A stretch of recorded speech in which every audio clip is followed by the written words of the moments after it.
Hello brew tubers and welcome to today's brewing video.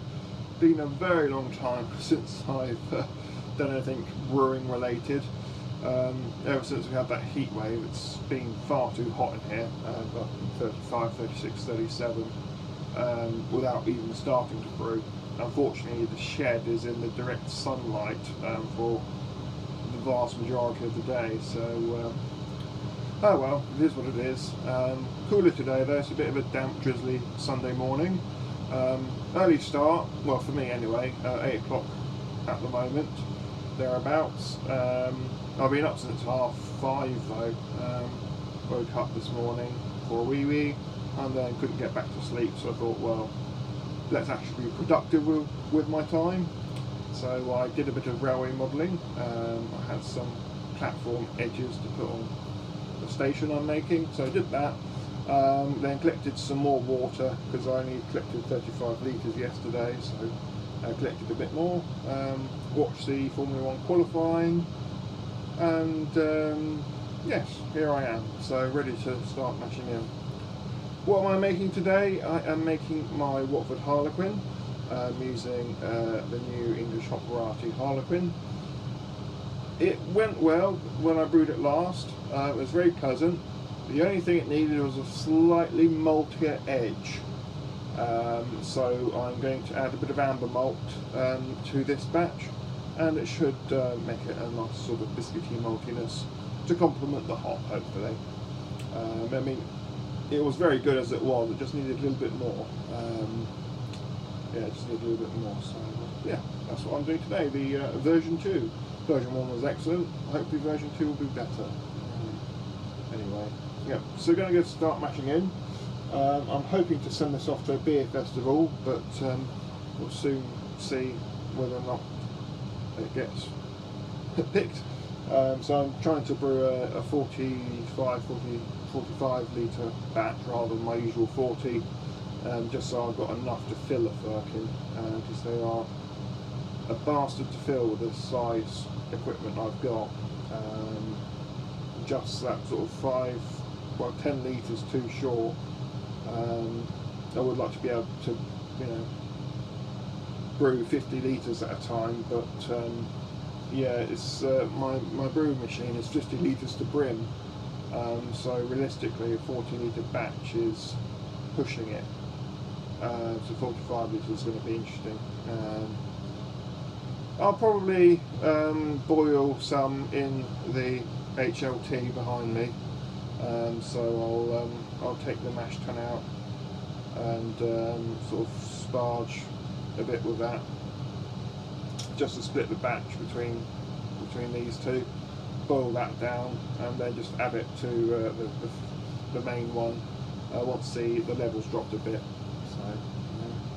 So what's in this recipe? Marisota pale malt is the base malt, then it's like 16% amber malt, then I think 7, 8, 9, 10% crystal malt, and about 15% torrefied wheat, something like that, I can't quite remember, but yeah, it's torrefied wheat, amber malt, crystal malt, and marisota, so yeah, all good. Right, I'll mash in. 68 degrees mash, just so you know. So that is the grist mashed in. I will get the recirculation pump on and yeah, give that a good mash for 68 degrees Celsius for a generous 90 minutes. And there's the recirculation. I'm using the built-in pump as the tap at the bottom was leaking, unfortunately. Seems to be a washer missing, but I haven't taken it apart, which is a bit unusual, so I'm just going to have a look at that, but hopefully the inbuilt one will do the job today. I know what they say about the best laid plans of mice and men. Yes, it's not gone so well. I reached the end of the mash and then have just found out that the HLT, the element's broken, so I have no hot water to sparge with. I do have an alternative kettle thingy, but that's ancient and blew up as soon as I plugged it in, so that's now in the recycling bin. I've only got the option to cold sparge with cold water instead of 80 degrees Celsius water, whatever it is I usually do, so it's going to be interesting. Hopefully I can still rinse the sugars from the grist, but it's going to be interesting, this one. Oh dear, there's always something. Bit of a problem really, as I can't I won't really be able to brew after this until I get that fixed or replaced. I tried replacing the fuse, but that's done nothing, so it's definitely the element which is gone. So yes, great. So yeah, cold sparge. I hope that it works. Yeah, very tentative, but yeah, I'll gonna have to be very inventive, I think. Now I might have to do sort of an extra long boil, but not add any hops. So perhaps like boil it for half an hour to start off with, and then go into my hour a hop schedule. Because the plan was to sort of sparge up to sort of 45 litres or so, and then have 5 litres boiling in this, and then sort of towards the end, when the level had dropped down in the kettle, to combine the two together. But obviously that's not going to happen now because that can't heat any water, so yeah, I'm going to have to sort of keep topping up with cold water. So if I sort of top it up to 47 litres or so after hot break, then I shouldn't get any boil overs and be able to do the hop schedule. That's the plan anyway. This is going to be an interesting one. Stick around. It's going to be fun. Emergency heating of 10 litres of water on the hob. Oh, this is going to be fun. And then I had an unattended boil over, which has got into the electrics and tripped the fuse box in the kitchen, so I've had to reset that. Fortunately, it's working again, so it was only a temporary glitch, but that could have been a lot worse. Boil over pretty annoying, but never mind. Yeah. Funny thing is, although this has been a disastrous brew day, I don't actually feel that stressed out at the moment, but there's still plenty of time. So start of the boil,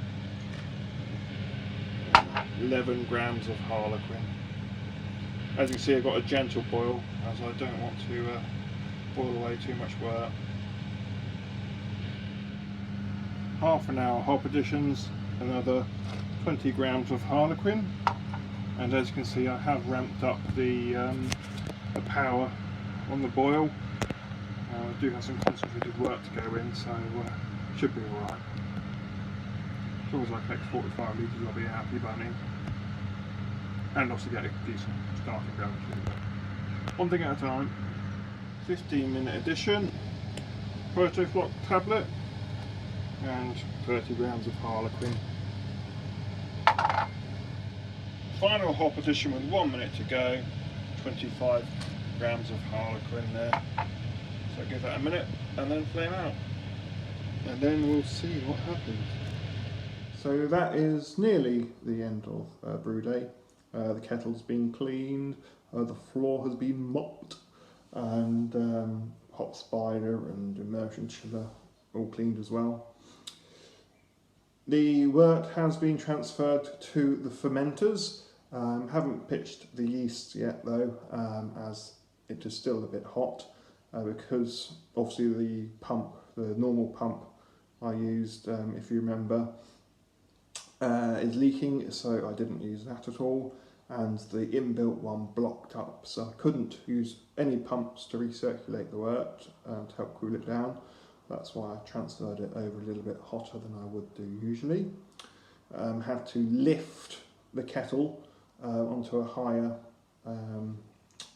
countertop to be able to gravity fill the fermenters, as in the usual position the fermenters don't fit underneath to fill them up, so yeah, had to lift that, which was interesting, showing off my muscles with garlic sauce and white wine.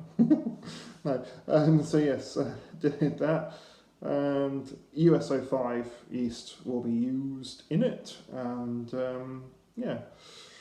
The moment of truth though, how did I get on with the gravity? I was aiming for 1.038 and I got 1.037, so just by the skin of my teeth did I get a decent ABV, gravity even. Should make it 4% beer if the yeast behaves itself and fully ferments out as expected. So yeah, 45 litres collected, just under actually, but hopefully that'll be enough to fill the firkin up.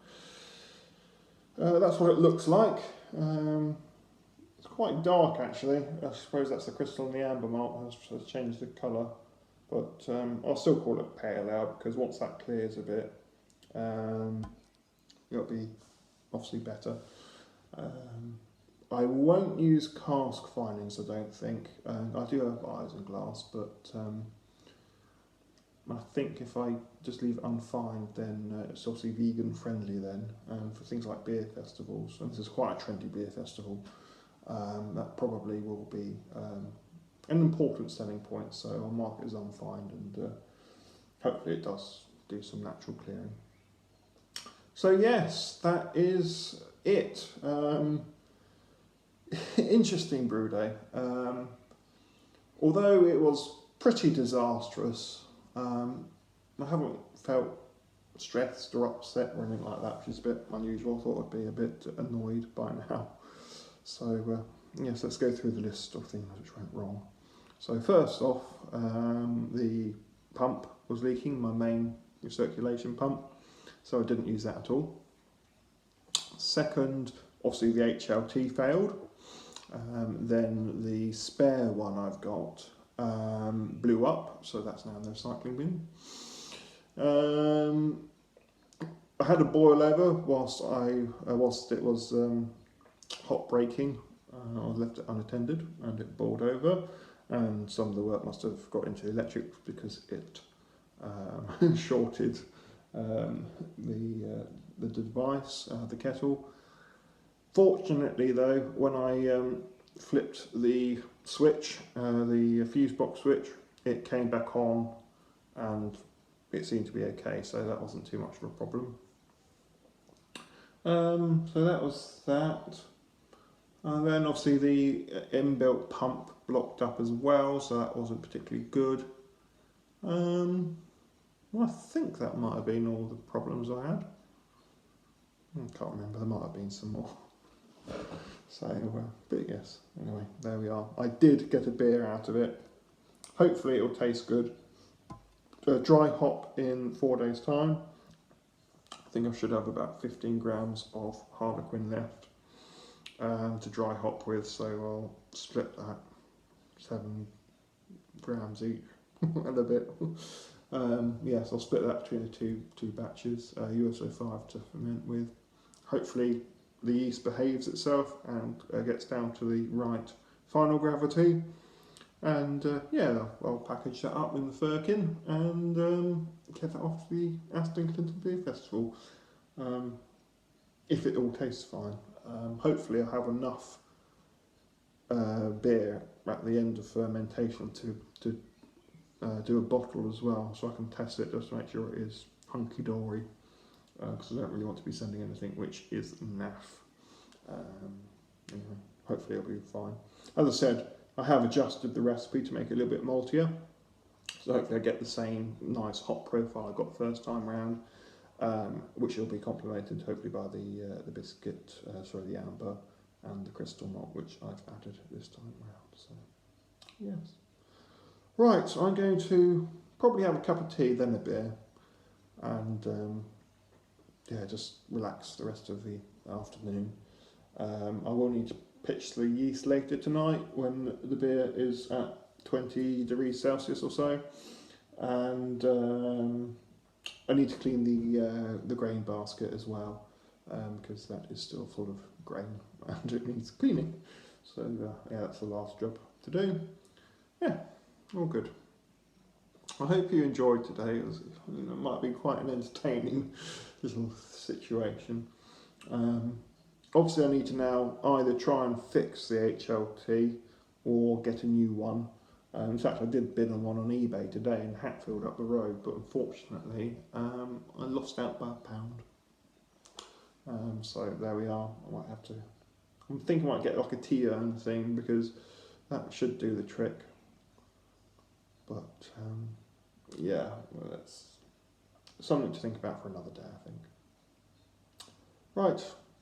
Thank you very much for watching, and I shall see you again soon, hopefully, if I have an HLT. Otherwise, I have nothing to brew with.